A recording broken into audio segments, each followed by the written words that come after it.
Aujourd'hui, nous allons réfléchir sur le chapitre 23 euh, du livre de la Genèse. Sont les événements qui se passent après l'épreuve d'Abraham que nous avons vu la semaine passée. Et le chapitre 23 commence de la façon suivante. Sarah vécut 127 ans. Elle mourut à Kiriath Arba, c'est-à-dire à Hébron, dans le pays de Canaan. Abraham s'y rendit pour le deuil et les lamentations. Alors, le chapitre 23 se consacre complètement à la mort de Sarah et à son enterrement. Et le Seigneur, qui a inspiré le écrivain saint, a écrit cette narration de cette façon même. Dieu nous veut enseigner trois choses. Et pourquoi? Parce qu'aujourd'hui, on vit une société qu'on perd toutes sortes de valeurs.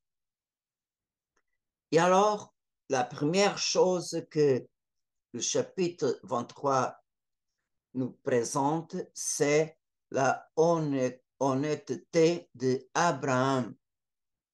Il veut acheter un sépulcre pour sa femme et il veut le payer. Ça, vraiment, il laisse très clair. La deuxième chose, c'est l'œuvre de miséricorde corporelle qui consiste à donner une sépulture pieuse aux nos êtres chers. C'est très important. Et troisième fois, c'est le deuil, la douleur humaine de la séparation physique d'un être cher qui est décédé. Cette deuil, cette souffrance, c'est légitime.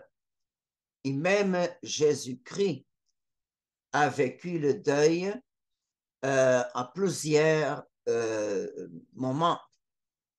Bien sûr que l'Évangile ne parle pas du décès de Saint Joseph, mais sûrement Saint Joseph est décédé avant que Jésus commence sa vie publique. Alors, il y a perdu son père adoptif. Et aussi, on voit que Jésus a pleuré avec la veuve de Nain qui accompagnait à sépulture son fils unique. Jésus pleurait avec elle. Et aussi, Jésus pleurait euh, à la mort de son ami Lazare. Alors, Jésus, par ses larmes et sa compassion, il a sanctifié. Et aussi notre deuil. Alors, le deuil, c'est vraiment une douleur humaine légitime. Et euh, on peut voir aussi dans le chapitre 23 qu'Abraham, même s'il était un patriarche juste, et en lui, il n'y a pas aucun sens de consacrer la solitude du veuvage à Dieu. Parce que le chapitre 23 dit que vraiment, après le mariage d'Isaac avec Rebecca, au chapitre 25, dit que Abraham a pris encore une autre femme. Il se mariait avec elle. Et de cette deuxième femme, il a eu 6 enfants que Dieu a bénis leur postérité. Mais il y a une chose que pour nous, c'est surprenant, c'est que Abraham, il a voulu séparer, faire une grande distinction entre Isaac, le fils de la promesse, et les autres enfants. Alors, Abraham, vraiment, après un certain temps, on ne sait pas quand, on voit qu'il a donné des cadeaux aux autres ses enfants et ils sont partis de la maison de son père pour habiter la région est de Canaan, c'est-à-dire ils ont habité la région après le Jourdain. Alors, Abraham a laissé tous ses biens, tout son patrimoine seulement à Isaac. Et on voit que c'est au long de l'histoire du salut qu'on commence à voir la spiritualité de cet état de vie, c'est-à-dire du veuvage consacré au Seigneur.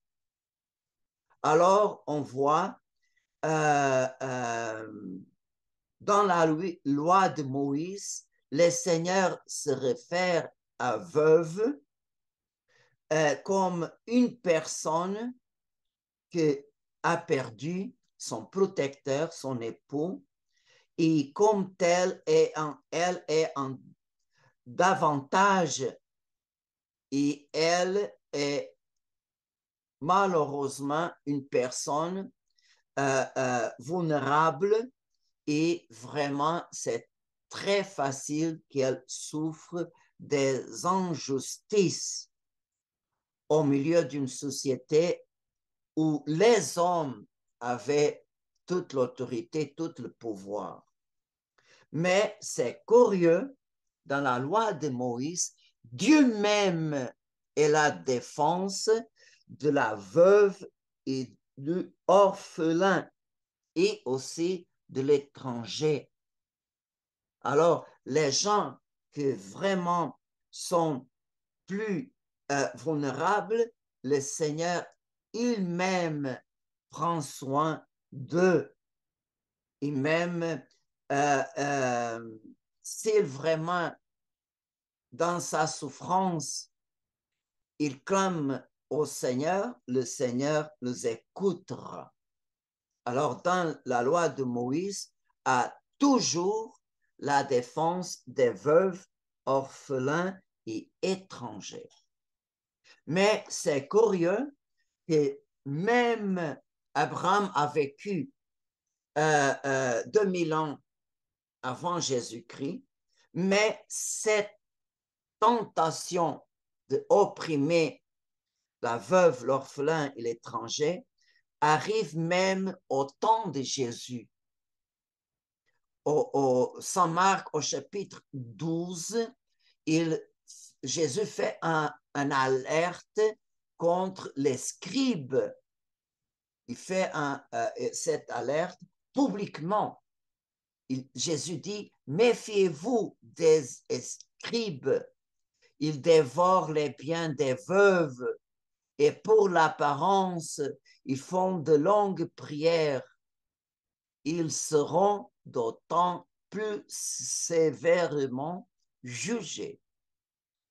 Alors, à compte d'une piété, entre guillemets, extérieure, vraiment, on voit que c'est naturel que le peuple, quand trouve quelqu'un qui lui donne une nourriture spirituelle, le peuple est très généreux.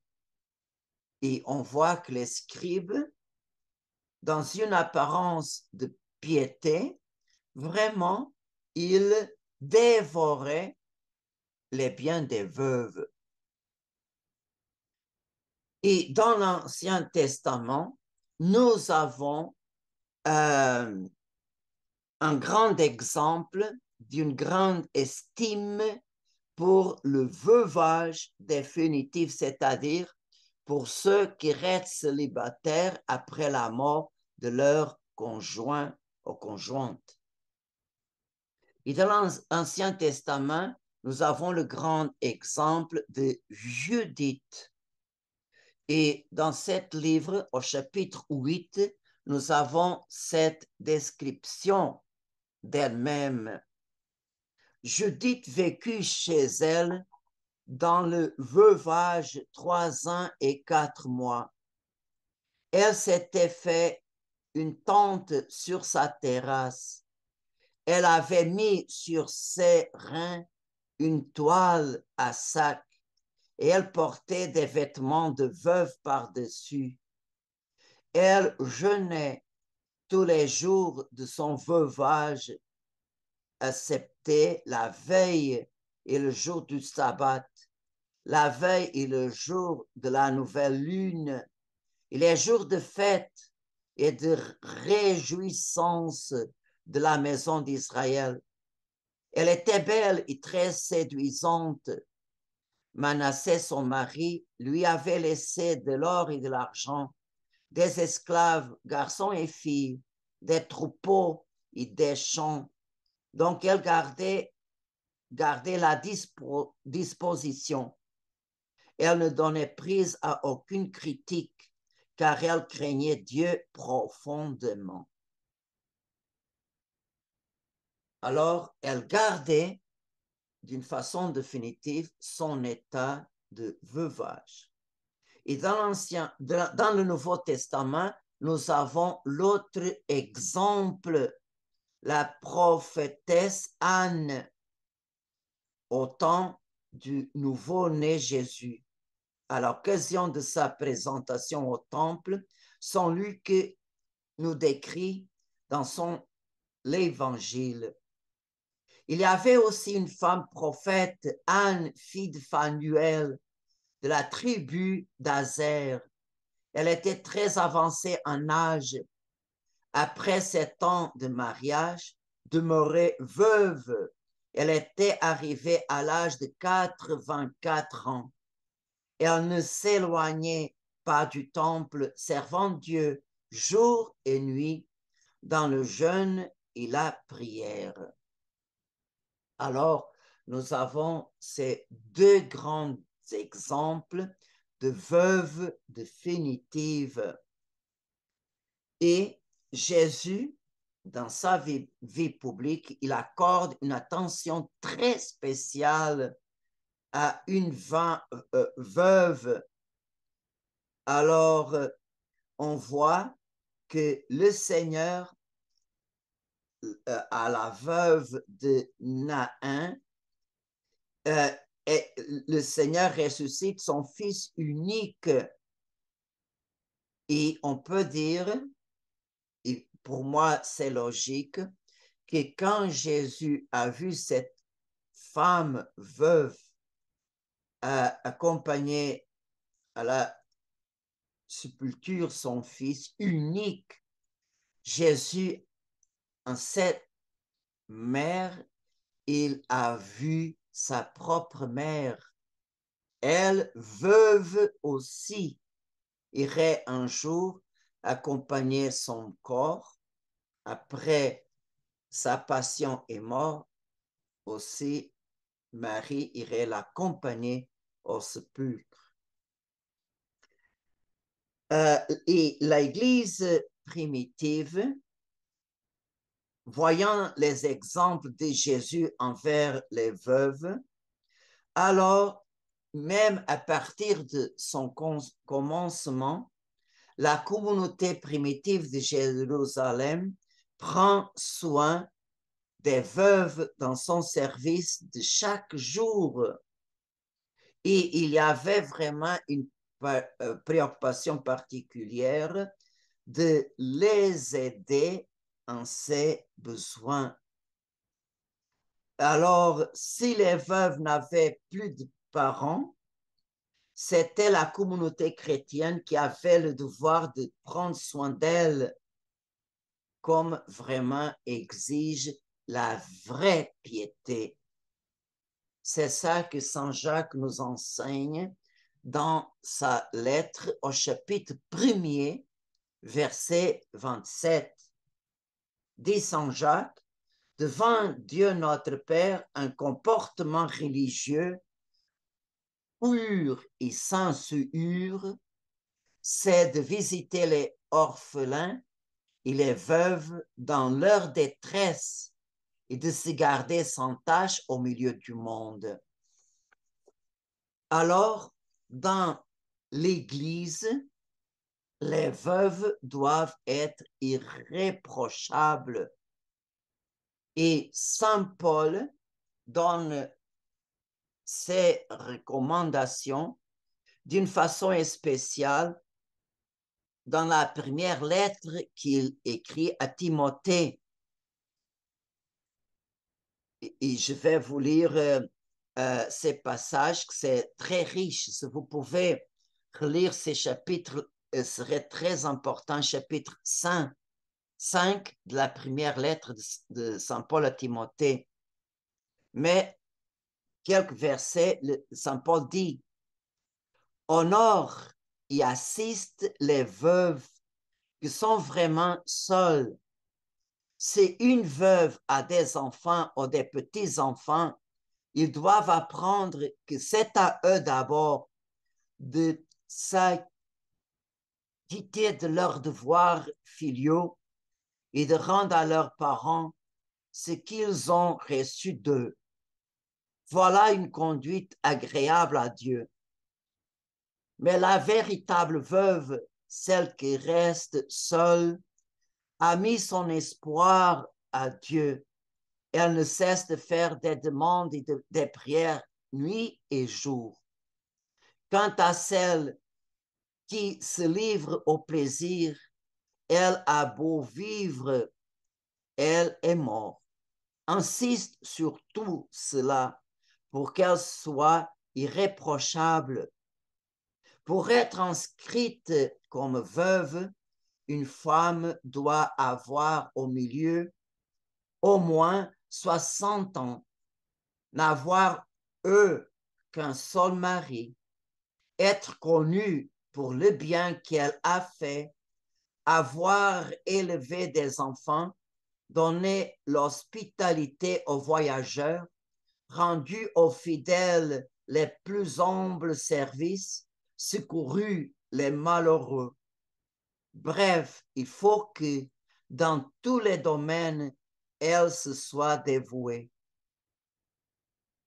Mais les veuves plus jeunes ne les admet pas. En effet, quand la passion les détourne du Christ, elles veulent se remarier et se condamnent ainsi en rejetant leur premier engagement.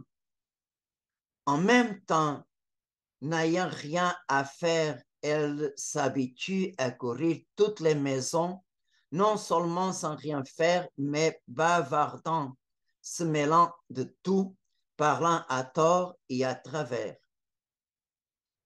Alors, pour éviter ces désordres, Saint Paul recommande que les veuves jeunes se marient pour fonder une nouvelle famille, pour qu'elles soient occupées de ses devoirs comme épouse et comme maman.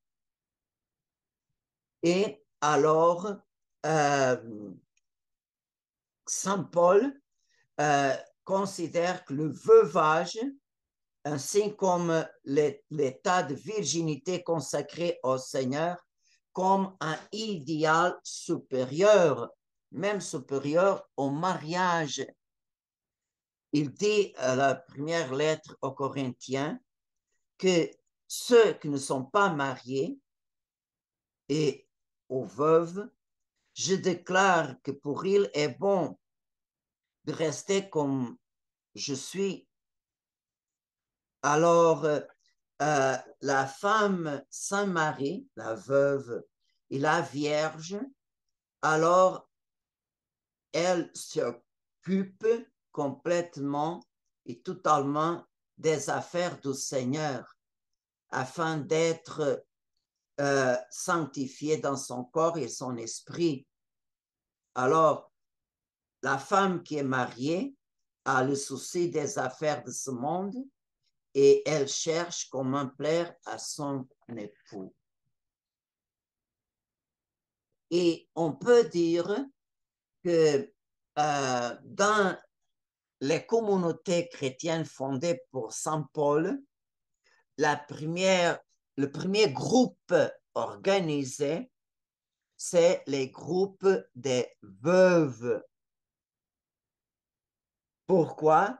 Parce que ces groupes-là avaient un ministère spécifique, le ministère de l'accueil, le ministère de la charité. Et aussi, avec ses œuvres de miséricorde, la veuve était une personne qui s'occupait d'une façon spéciale à la prière pour nourrir d'une façon spirituelle toute la communauté avec les grâces de Dieu. Et c'est pour ça que dans les communautés chrétiennes fondées par Saint Paul, les veuves étaient aussi appelées comme diaconises, c'est-à-dire des femmes qui avaient un ministère spécifique au milieu de la communauté chrétienne. Et d'une façon de parler, d'une façon globale, on peut dire que la spiritualité, l'idéal pour les veuves, de sanctifier la dernière étape de leur vie, se résume en 3 points. La prière, la chasteté et la charité. Alors, dans le temps de l'Église, et on sait que le temps de l'Église, c'est le temps de l'Esprit Saint, alors à la lumière de l'Esprit Saint, à l'intérieur de l'État laïcal, on peut comprendre le veuvage seulement comme un point en relation au royaume de Dieu. On sait que le couple, les époux, par la force de son amour, et on voit que les couples est le trône du Père éternel. Alors, le couple, son amour réciproque, il touche directement le cœur créateur de Père. Quand vraiment un couple conçut le corps d'un enfant, Dieu pour amour s'oblige à créer une âme pour unir ces corps et alors cette conception engendre un être vivant. Alors Dieu et les couples collaborent directement pour l'existence d'un nouveau être. Et alors on voit que le couple est vraiment un trône du Père. Et alors, quand la mort frappe, par exemple, le père ou la mère d'une famille et vraiment l'éloigne de son foyer, on voit que la personne qui reste a une grande croix sur son cœur. Pourquoi? Parce que la personne qui avait dans son cœur, la personne la première après Dieu, vraiment par la mort, la personne termine sa mission en ce monde. Alors, la personne qui reste se rend avec une grande vide dans son cœur, alors on voit que la personne se sent comme tombée dans un vide. Alors, cette femme-là, normalement, elle se refuge en Dieu. Et qui prend soin des veuves chrétiennes d'une façon spéciale, c'est l'Esprit Saint avec ses dons, ses 7 dons, et d'une façon spéciale, le don de la force. Et on peut comprendre ce mystère à la lumière de la Vierge Marie. Elle a conçu Jésus-Christ par la force de l'Esprit Saint. Elle est appelée l'épouse de l'Esprit Saint. Et quand Saint Joseph est décédé, l'Esprit Saint directement a pris soin de la Vierge Marie, l'a guidée d'une façon extraordinaire pour qu'elle continue à réaliser sa mission, même seule. Et on voit que peu à peu, l'Esprit Saint remplit cette vide dans le cœur de cette femme restée seule. Et des femmes fragiles, on voit que se rendent des femmes très fortes pour amener une vie extraordinaire, héroïque. Et on peut faire cette comparaison. Le mariage symbolise l'amour de Jésus-Christ pour son Église. Même Saint Paul dit, l'homme devra aimer sa femme comme Jésus-Christ a aimé son Église. C'est-à-dire, l'homme devra être à la disposition de mourir pour sa femme. Mais la veuve est un symbole de l'Église militante. On marche en ce monde, mais on ne peut pas contempler notre époux face à face. On vit par la foi. Alors aussi, la veuve qui continue à marcher sur la terre, elle reste seule comme pour maintenir cet lien avec son époux qui est au-delà du fleuve de la vie, sur l'autre rive du fleuve de la vie. Elle reste dans le temps et lui est déjà dans l'éternité.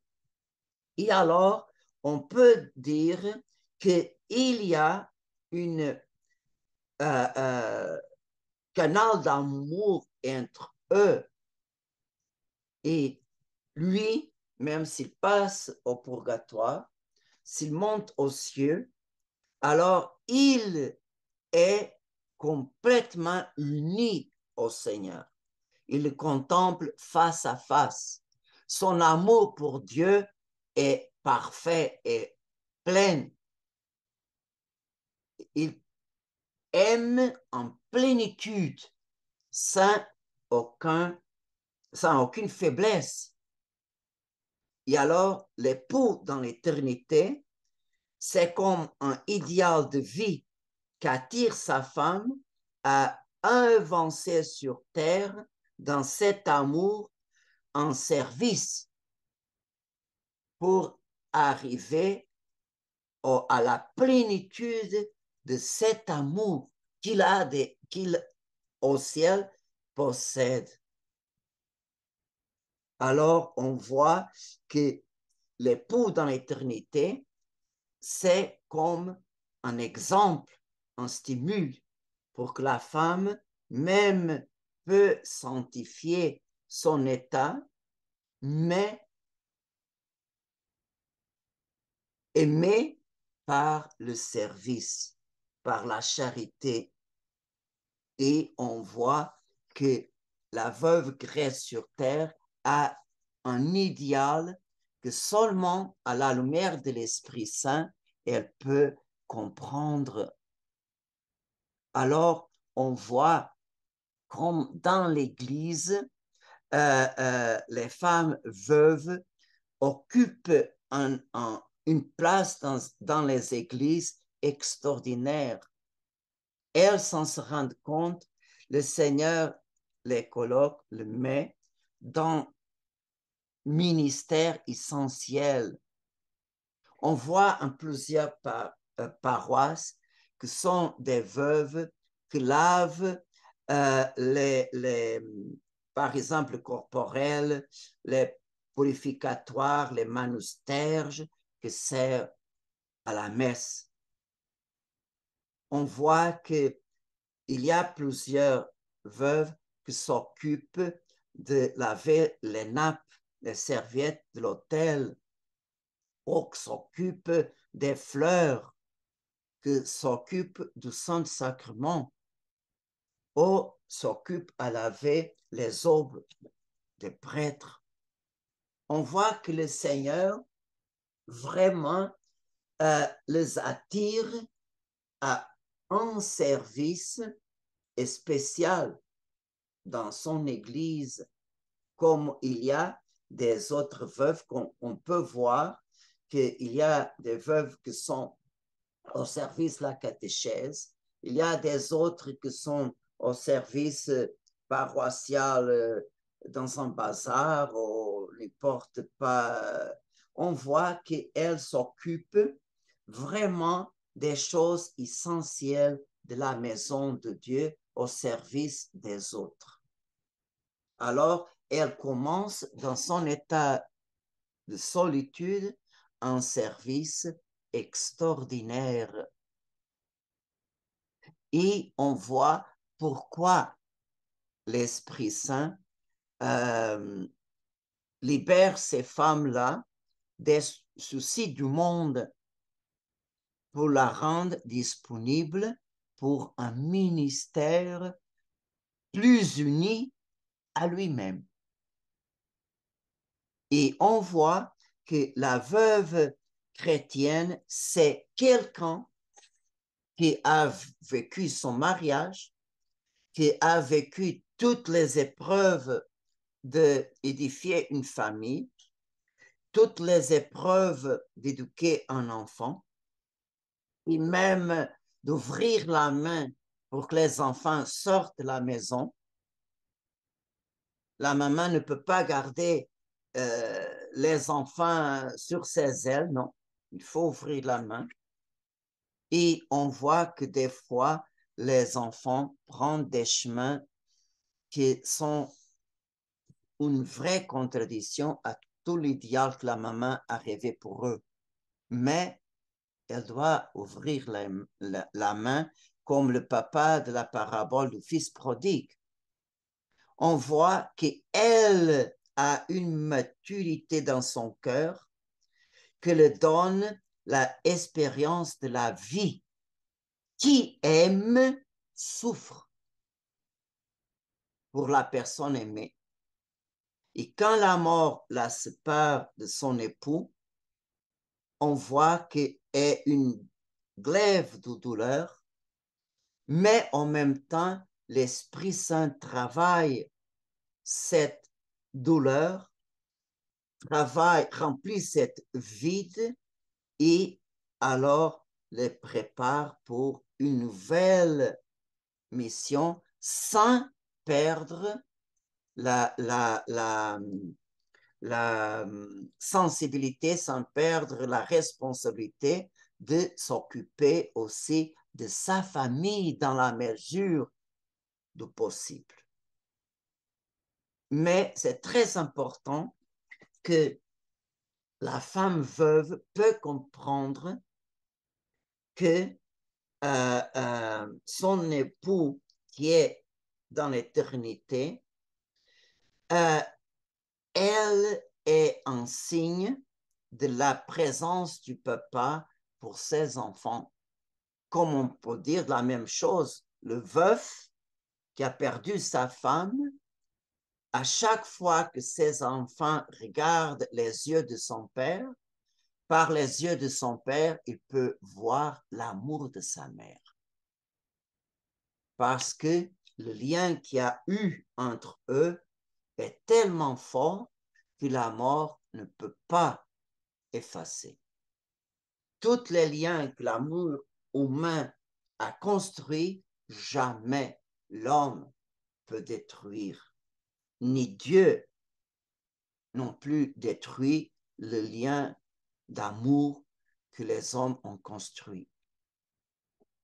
Et alors, on voit que dans le royaume des cieux, le pape Jean-Paul II, dans un document extraordinaire qui s'appelle La vocation et la mission des laïcs dans l'Église et dans le monde, au numéro 56, il dit que les laïcs qui restaient seuls ou parce qu'ils perdu son conjoint ou parce qu'ils ont conservé pour plusieurs circonstances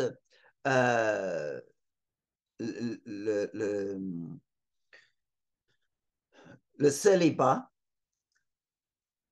au milieu du monde, ces gens-là peuvent se consacrer par des promesses ou par des vœux, peuvent se consacrer à Jésus-Christ, bien sûr adapté à sa condition de vie, peut se consacrer à Jésus-Christ en pauvreté, chasteté et obéissance. Et vraiment, les laïcs peuvent faire ces vœux privés, ne sont pas les vœux des moines ou des religieux, religieuses au monastère, non, sont des vœux privés que normalement c'est le directeur spirituel qui fait de ces gens cette consacration en privé de sa vie au Seigneur. Et on voit que Saint Paul dit que la véritable veuve, celle qui reste seule et met son espérance en Dieu, et elle ne cesse de faire des demandes et des prières nuit et jour. Alors, à un engagement officiel de sa vie solitaire, et la personne promet à Dieu de rester comme ça jusqu'à la fin de sa vie et de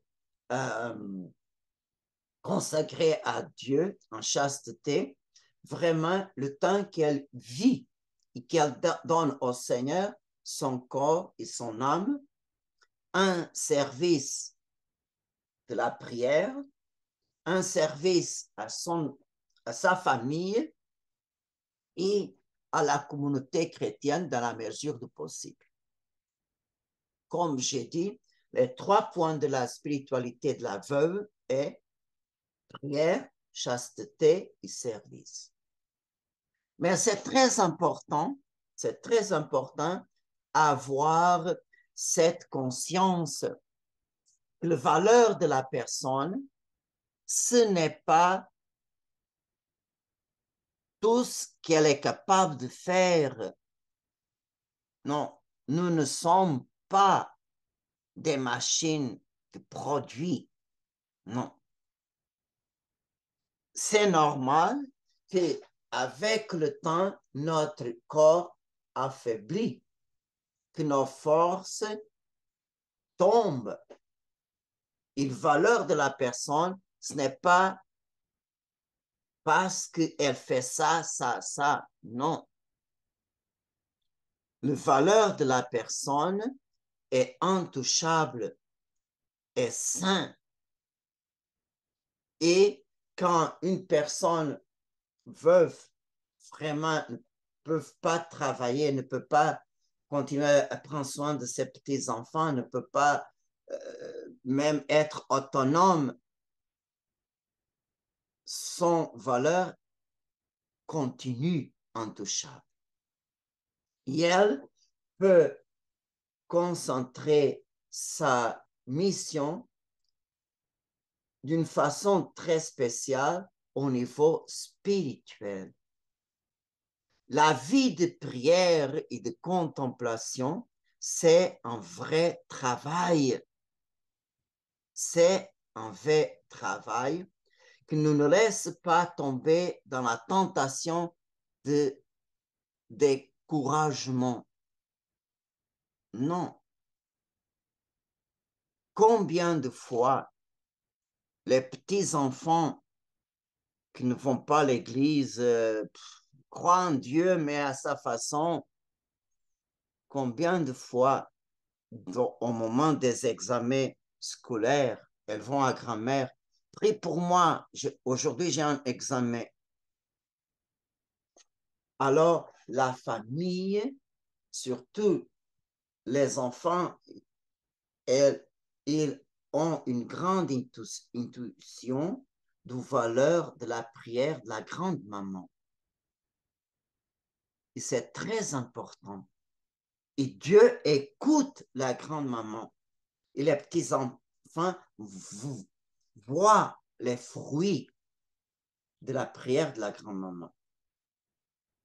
Il y a beaucoup de funérailles que vraiment, au moment de la messe, les enfants disaient, ma grand-maman priait beaucoup pour nous.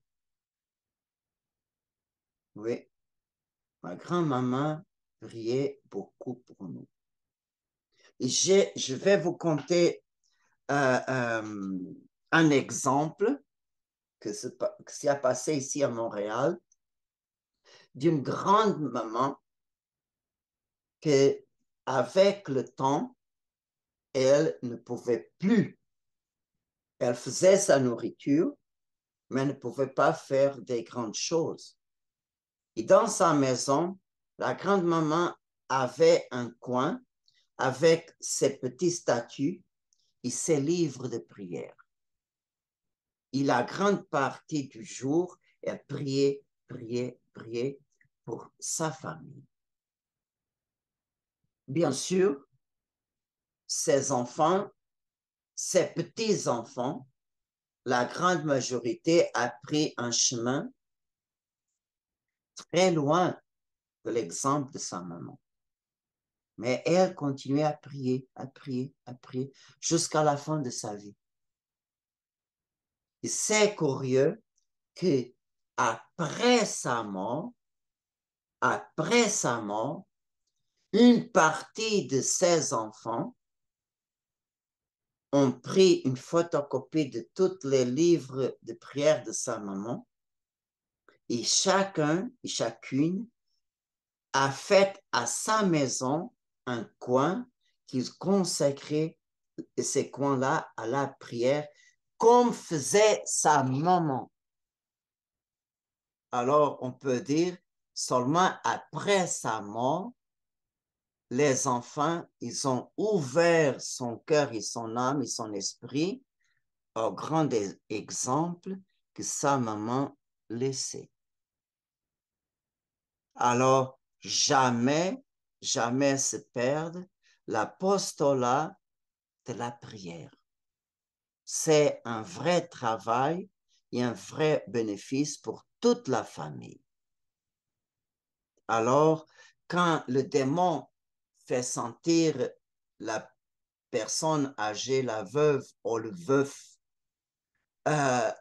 comme quelqu'un inutile, on doit élever nos yeux vers la Sainte Vierge. Comme la Sainte Vierge a vécu le dernier temps de sa vie qu'elle a vécu en Jérusalem. La Sainte Vierge, dit Anne-Catherine Emmerich, était tellement humble qu'elle passait inaperçue entre les chrétiens. Elle priait, elle nourrissait la prédication des apôtres par sa intercession et les petits travaux d'aide aux pauvres vraiment le rendaient tellement, tellement ordinaire que les gens, les nouveaux chrétiens, ne savaient pas qu'elle était la maman de Jésus. Mais on voit que le grand ministère de la Vierge au milieu de la communauté primitive de Jérusalem était la intercession, la prière.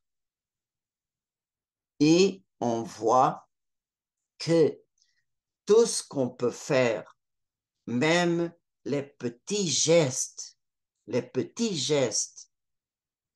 mais qui sont faits avec le cœur plein d'amour, c'est comme le don des 2 pièces de monnaie de la veuve dans le trésor du temple.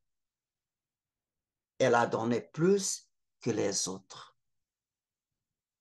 Et on voit que cette vision de Dieu, des choses plus petites, doit donner à la veuve ou au veuf vraiment tous mes gestes, le plus petit, même que le monde ne voit pas, même que le curé ne voit pas, même que jamais mon nom va apparaître. Non, Dieu ne laisse pas jamais de récompenser notre générosité.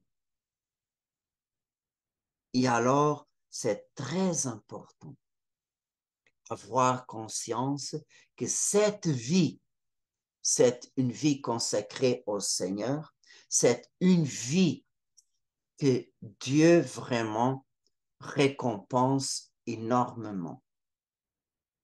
Si le Seigneur récompense, si on donne un verre d'eau, il récompense, il donnera à une personne qui se donne complètement pour amour de lui au service de l'Église, au service de sa famille, au service de Dieu.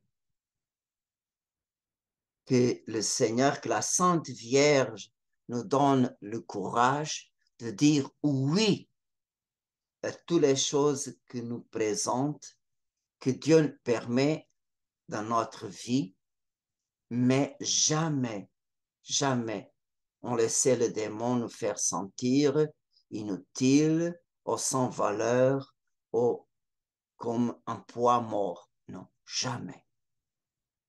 Que la Vierge, reine des veuves, protège et guide toutes les veuves et veufs du monde entier. Amen.